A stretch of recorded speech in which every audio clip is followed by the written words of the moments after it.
রোববার দুপুরে গুলশানের বাসা থেকে চেয়ারপারসনের রাজনৈতিক কার্যালয়ে আসেন বিএনপির ভারপ্রাপ্ত চেয়ারম্যান তারেক রহমান।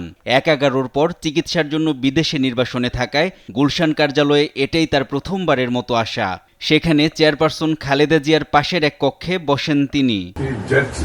আগে থেকেই তারেক রহমানের কার্যালয়ের ভেতরে দলের সিনিয়র নেতারা অপেক্ষায় ছিলেন। সবাই উষ্ণ অভ্যর্থনায় বরণ করে নেন ভারপ্রাপ্ত চেয়ারম্যানকে। নেতারা বলেন, দেশের মানুষ যে পরিবর্তনের স্বপ্ন দেখছেন, তারেক রহমানের প্রত্যাবর্তনে সেই স্বপ্ন পূরণ হবে।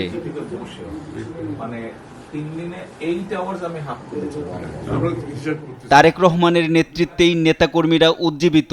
তাকে এই কার্যালয়ে পাওয়ায় ভিন্ন অনুভূতি কাজ করছে বলে জানান বিএনপির স্থায়ী কমিটির সদস্য আমির খসরু মাহমুদ চৌধুরী।